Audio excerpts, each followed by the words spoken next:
Vamos a abrir nuestras Biblias a la primera de Timoteo.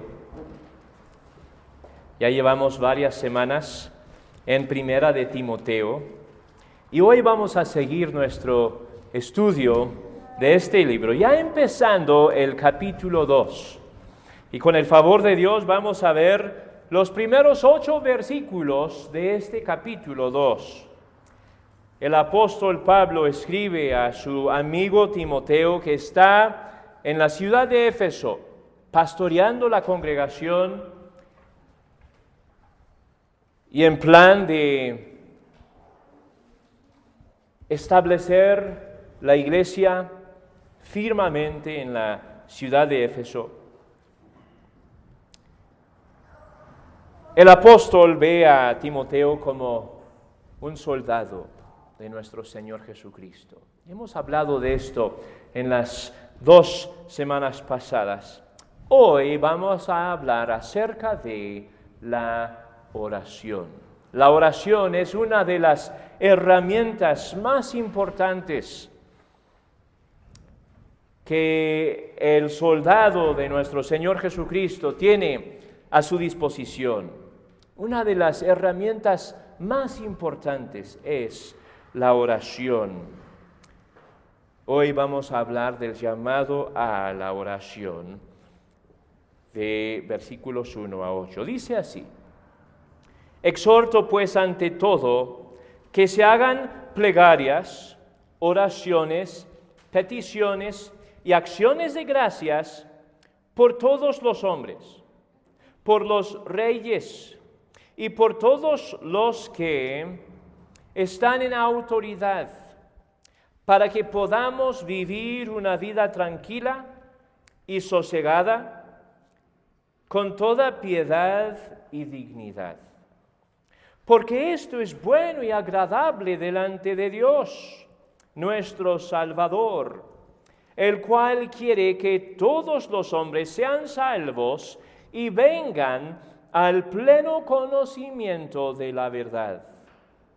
Porque hay un solo Dios y también un solo mediador entre Dios y los hombres, Cristo Jesús, hombre, quien se dio a sí mismo en rescate por todos, testimonio dado a su debido tiempo. Y para esto yo fui constituido predicador y apóstol. Digo la verdad en Cristo, no miento, como maestro de los gentiles en fe y verdad. Por tanto, quiero que en todo lugar los hombres oren levantando manos santas sin ira ni discusiones. Hasta ahí vamos a leer. Este es el texto. Este texto tiene mucha aplicación en nuestras vidas. Tenía mucha aplicación en la iglesia en el primer siglo y sigue teniendo mucha aplicación para la iglesia en pleno siglo XXI. La importancia de la oración es una énfasis de la Biblia. Los líderes espirituales de la iglesia tienen el deber de dedicarse a 2 cosas: a la palabra de Dios y a la oración, ¿verdad? Si leemos en el libro de Hechos, capítulo 6, donde apartan a los hombres, los 7 hombres, para ser los primeros diáconos, los apóstoles dicen: nosotros vamos a dedicarnos a la palabra de Dios y la oración. Los líderes espirituales de la iglesia tienen el deber de dedicarse a estas 2 cosas. Notamos la importancia de el mandamiento o de la instrucción que el apóstol Pablo da a Timoteo. La oración es ante todo, dice el versículo 1. Exhorto pues ante todo que se hagan plegarias, oraciones, peticiones. Ante todo, cuán fácil nos es involucrarnos en sinfín de actividades y olvidar lo que es más importante aún, la oración. En la oración nosotros tenemos la oportunidad de hablar directamente al Rey de Reyes y Señor de Señores, el que de veras tiene control de todo, el que sí de veras tiene influencia. En la oración nosotros hablamos con nuestro Creador.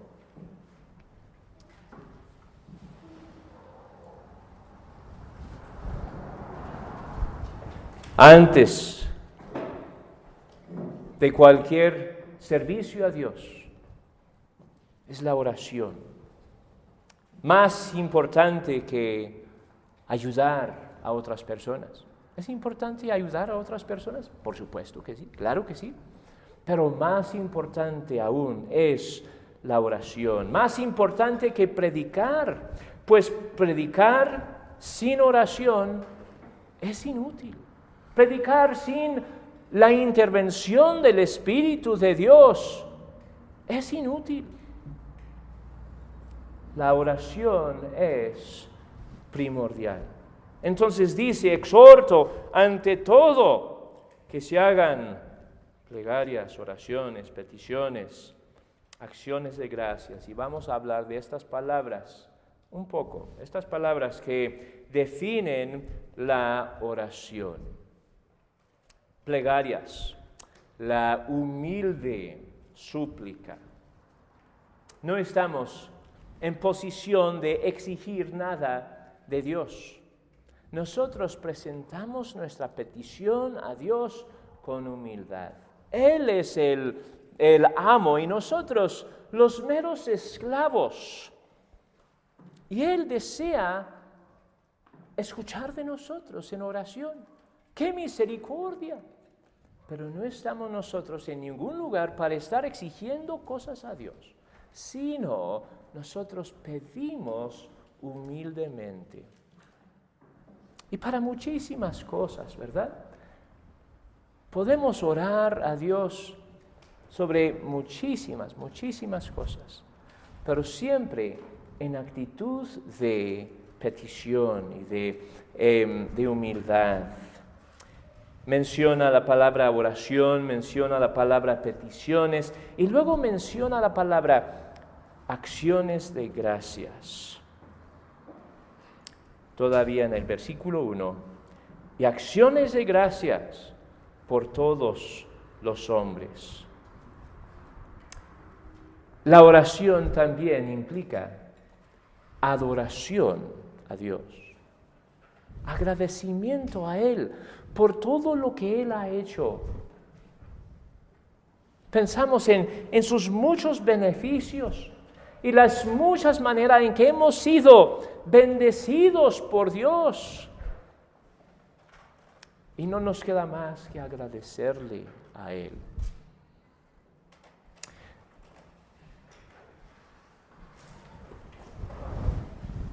Creo que es en el libro de Filipenses, es Filipenses 4:8, ¿verdad? Donde menciona también este mismo concepto. Filipenses 4:8 dice, 6 más bien, 6 y 7. Por nada estén afanosos, antes bien, en todo mediante oración y súplica con acción de gracias, sean dadas a conocer sus peticiones delante de Dios. Y la paz de Dios, que sobrepasa todo entendimiento, guardará sus corazones y sus mentes en Cristo Jesús. Aquí menciona, en el mismo contexto de oración, menciona la necesidad de acción de gracias. Muchas veces nos enfocamos en lo que nos hace falta, ¿verdad? Y cuán fácil nos es enfocarnos en lo que nos hace falta. Y está bien pedir a Dios por nuestras necesidades. Dios nos invita a hacerlo, Dios nos manda a hacerlo. Pero también debemos de pensar en todos sus beneficios. Aún estando en la peor circunstancia, podemos el Hijo de Dios, haya de qué agradecer a Dios, ¿verdad? Dios me recibe como su Hijo. Dios me ha justificado. Dios me ha perdonado. Nada, nada, nada me separará del amor de Dios en Cristo Jesús. Nada puede afectar esta relación, la relación que nosotros tenemos con nuestro perfecto Padre Celestial. Y tenemos, mis hermanos, mucho de qué agradecerle, solo pensando en esta relación. Y luego si empezamos a pensar en todo lo demás que el Señor ha hecho en nuestras vidas, y las muchas, pero muchas muestras de su misericordia. Cuando pensamos en nuestras familias, cuando pensamos en la iglesia, cuando pensamos en nuestros vecinos, etcétera, etcétera, tenemos mucho de qué agradecer a Dios. Entonces la oración no es solo pedir por lo que nos hace falta, sino que en la oración llevamos el sacrificio de alabanza a Dios, el Dios que nos ha ayudado, nos ha amado, nos ha recibido.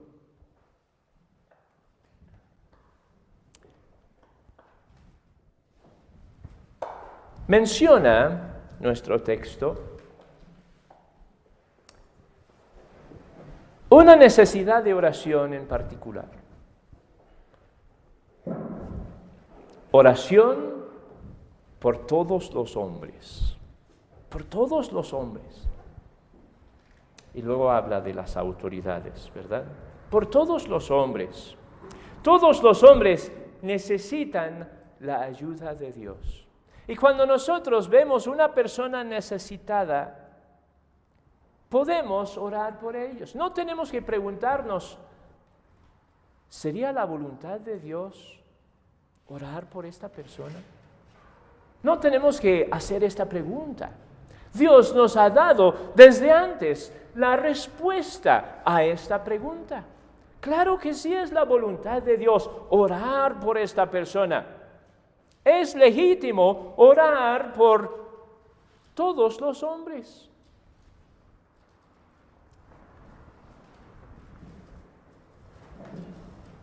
Cuando vemos una necesidad, tenemos desde antes la licencia de Dios de orar por esta persona. Pensamos en necesidades terrenales. Podemos llevar estas situaciones en oración a nuestro Padre Celestial. Pensamos en necesidades eternales, la salvación, la santificación, etc. ¿Quién puede de veras afectar el corazón de esta persona? Es el Señor quien lo puede hacer y debemos de llevar estas peticiones a Él. Veo la necesidad de crecimiento espiritual en una persona. Veo la necesidad de crecimiento espiritual en mi propia vida. Podemos llevar estas peticiones a Dios, sabiendo que es de acuerdo a su voluntad hacerlo. Y luego menciona las autoridades en el versículo 2. Dice, por los reyes y por todos los que están en autoridad, para que podamos vivir una vida tranquila y sosegada con toda piedad y dignidad. Oración por nuestras autoridades. ¿Cuánto tiempo pasamos menospreciando a nuestras autoridades y pensando, no hombre, si yo estuviera en su lugar, yo tomaría otra decisión, tendría yo mucho más inteligencia que esta persona? Pero no, el Señor no nos manda a menospreciar a las autoridades, nos manda orar por ellos. Ellos necesitan la sabiduría de Dios, ellos tienen que tomar muchas decisiones difíciles. Y necesitan la sabiduría de Dios. Necesitan su ayuda. Pedimos a Dios que ellos cumplan con sus deberes delante de Dios. La palabra de Dios nos enseña el propósito de gobierno civil. ¿Sabías esto? La palabra de Dios nos enseña el propósito de gobierno civil. El gobierno civil no fue idea de un hombre, sino que fue idea de Dios mismo. Y Dios define el rol del gobierno civil. Entonces, en Primera de Pedro, capítulo 2, versículo 14, nos habla de ese propósito. Vamos a empezar con el 13. Sométanse por causa del Señor a toda institución humana, ya sea al rey como autoridad, o a los gobernadores como enviados por él para castigo de los malhechores y alabanza de los que hacen el bien. He ahí el propósito del gobierno civil, de juzgar la maldad y bendecir lo bueno, ¿verdad? Ellos necesitan sabiduría de Dios para saber cómo hacer esto. Dios es quien les puede ayudar de a de veras. Entonces, por las autoridades. Y luego oramos porque esto es agradable a Dios. Pero antes de esto, pensando todavía en las autoridades, nos dice el texto que si ellos cumplan con su deber delante de Dios, esto facilita la vida de los que aman a Dios. Facilita la vida de los que siguen a Dios. Así que dice aquí en el versículo 2, para que podamos vivir una vida tranquila y sosegada, con toda piedad y dignidad. Cuán bendecido el pueblo que tiene gobernantes que son temerosos del Señor. Y ay del pueblo que tiene gobernantes que no tienen nada del temor del Señor. Seguimos. Porque esto es bueno y agradable delante de Dios, nuestro Salvador, el cual quiere que todos los hombres sean salvos y vengan al pleno conocimiento de la verdad. Oramos porque es agradable a Dios. Dios desea escuchar nuestras oraciones. No es para Él un aburrimiento, sino que Él desea escuchar nuestras oraciones. Claro que Dios no necesita nuestras oraciones. En nuestras oraciones no estamos informando a Dios de cosas que Él desconoce. No, Él sabe todo. Él sabe todo. No lo estamos ayudando, no le damos poder para obrar en nuestras vidas o en la vida de otra persona cuando oramos. Él no necesita nuestras oraciones. Él no necesita a nosotros. Pero Él sí desea escuchar nuestras oraciones y se deleita en contestar nuestras oraciones. Oramos porque es agradable a Dios. Dios nos manda a orar y nos muestra que esto es a su agrado. Cuando oramos pidiendo el bien de otra persona, es un reflejo del corazón de Dios. Cuando oramos pidiendo el bien de otra persona, es un reflejo del corazón de Dios. Entonces, ora, aquí dice, esto es bueno y agradable delante de Dios. Oramos porque es agradable delante de Dios. Y luego, Dios desea el bien de los hombres. Versículo 4, el cual quiere que todos los hombres sean salvos y vengan al pleno conocimiento de la verdad. Es un reflejo de del benevolente corazón de Dios cuando oramos por otras personas. Dios es lleno de amor lleno de compasión para con sus criaturas. Y reflejamos esa benevolencia de Dios cuando oramos por otras personas. Dios es generoso, Dios desea el bien para la gente hecha a su imagen. Dios no se deleita en juzgar a los que son hechos en su imagen. Dios no se deleita en la destrucción de las personas que son hechas a su imagen, aun por viles que sean. Dice el libro de Ezequiel 33, y el versículo 11, dice así: diles, vivo yo, declara el Señor Dios, que no me complazco en la muerte del impío, sino en que el impío se aparte de su camino y viva. Vuélvanse de sus malos caminos. ¿Por qué han de morir, oh casa de Israel?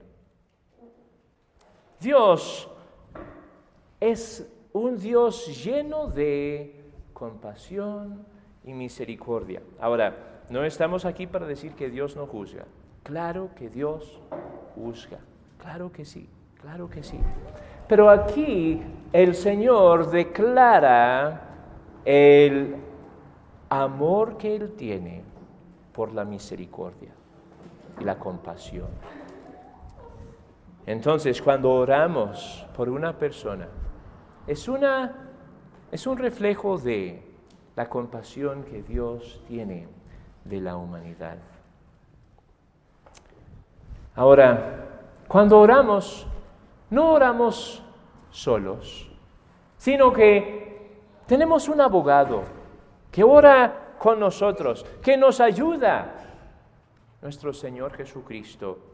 Dice el versículo 5, porque hay un solo Dios y también un solo mediador entre Dios y los hombres, Cristo Jesús, hombre, quien se dio a sí mismo en rescate por todos, testimonio dado a su debido tiempo. No entramos ante la presencia de Dios solos, ni tampoco vestidos en nuestras propias justicias, que son como trapos de inmundicia, sino que vamos acompañados por el Señor Jesucristo. Dios nos ha unido a el Señor Jesucristo y Él aboga por nosotros. Nosotros solo tenemos el derecho de entrar ante la presencia de Dios en oración por la perfecta justicia de nuestro Señor Jesucristo. Por esa perfecta justicia nosotros podemos entrar delante de la presencia de Dios, ante el trono de la gracia, con confianza, sabiendo que Dios nos recibe, no porque lo merecemos, sino porque Cristo lo merece. Y podemos entrar con confianza. No tenemos que tener miedo de orar a Dios. Y cuando pensamos en nuestra falta de merecer la aceptación de Dios, bueno, pues tenemos que decir, claro que esto es cierto, pero Cristo murió por mí. Y Dios me recibe en el amado. Dios me recibe en Cristo.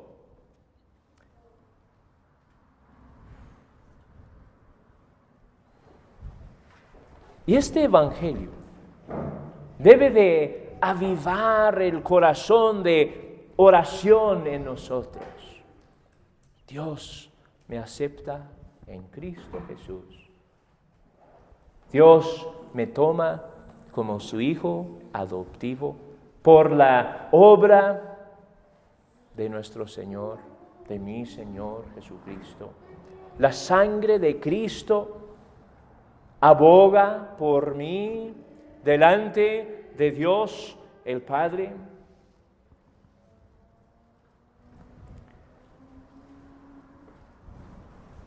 Cuando oramos, no oramos solos, ni oramos en nuestra propia habilidad y capacidad y méritos, sino es con Cristo, estamos con Él.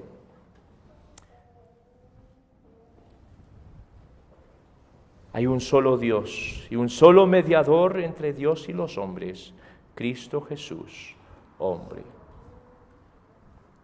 quien se dio a sí mismo en rescate por todos, testimonio dado a su debido tiempo. Dice, por tanto, quiero que en todo lugar los hombres oren, levantando manos santas, sin ira ni discusiones.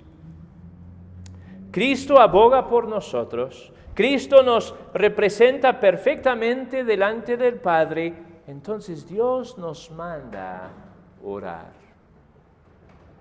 Por tanto, pensando en el Evangelio, pensando en la obra que Dios ha hecho por nosotros, quiero que en todo lugar los hombres oren levantando manos santas. Pensamos o notamos primeramente el aspecto general del mandamiento. El aspecto general, en todo lugar. Queremos oración en todo lugar.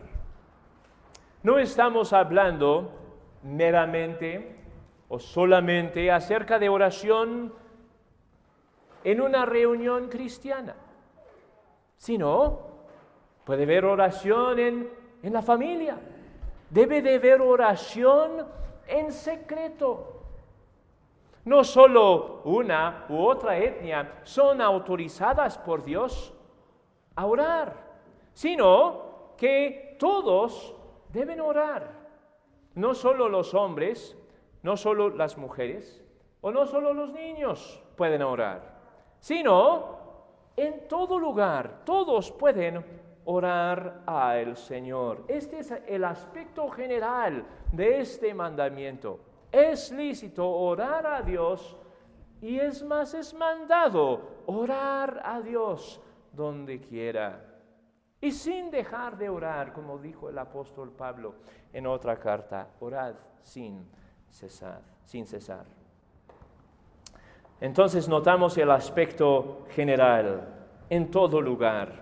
Entre las naciones existe mucha necesidad de oración. Entre los gentiles existe también mucha necesidad de oración. Pero notamos también el aspecto específico de este mandamiento. El apóstol Pablo, interesantemente, está dirigiendo este mandamiento a los hombres. A los hombres. Ahora, con esto no quiero decir que el mandamiento o que las mujeres y los niños no pueden o no deben orar. Si tomamos en cuenta todo el consejo de Dios, diríamos que todos deben de orar, ¿verdad? Pero el mandamiento aquí del apóstol Pablo es específico a los hombres. Hombres, si ustedes no oran, ¿cómo van a esperar a que sus hijos o su esposa sigan su ejemplo y sean más victoriosos en la oración que tú, ¿verdad? Dios manda a los hombres orar. Entonces la palabra hombres aquí es la palabra aner, que es específico a los hombres maduros. No se trata, es en comparación con o en contraste con los niños, las mujeres. Es un mandamiento a los hombres. En la siguiente semana o la siguiente vez que predicamos de este texto vamos a ver unas instrucciones para las mujeres. Pero en este caso es un mandamiento a los hombres. Entonces tenemos el aspecto general en todo lugar, y el aspecto específico es un mandamiento a los hombres.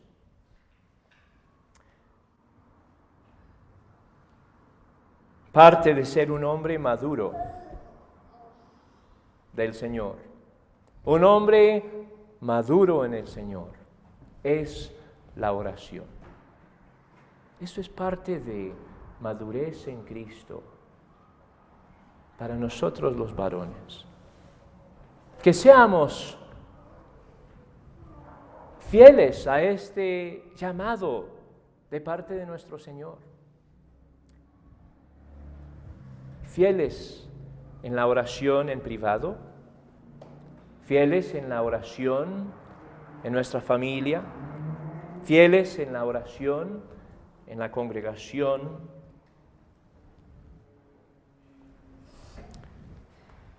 Es parte de madurez en Cristo.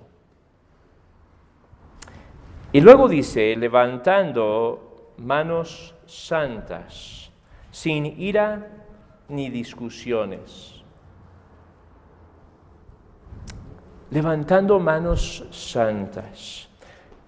Estas manos santas representan una vida lavada en la sangre de Cristo, una vida dedicada a la santidad práctica de obediencia a Dios. Nuestras manos representan nuestras actividades, lo que hacemos. Ahora, ¿es bíblico orar a Dios con manos levantadas? Sí, son más que un solo pasaje que se refiere a esta postura de oración. El Salmo 63, por ejemplo, en tu nombre alzaré mis manos. Pero aquí creo que se refiere a mucho más que una postura de estar con las manos levantadas. Y se trata de santidad, las manos santas. Una vida lavada en la sangre de Cristo, una vida dedicada a la santidad práctica de obediencia a Dios. El texto presenta las manos santas en comparación con ira y discusiones, ¿verdad? Manos santas sin ira ni discusiones, sin enojo pecaminoso o una actitud rencillosa.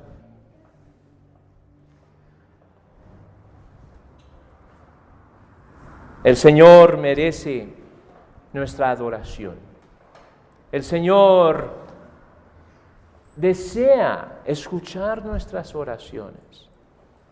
Que seamos fieles siervos suyos, llevando nuestras peticiones a Él con acción de gracias, buscando promover el reino de Dios sobre nuestras rodillas, adorando a nuestro Señor como Él merece en oración.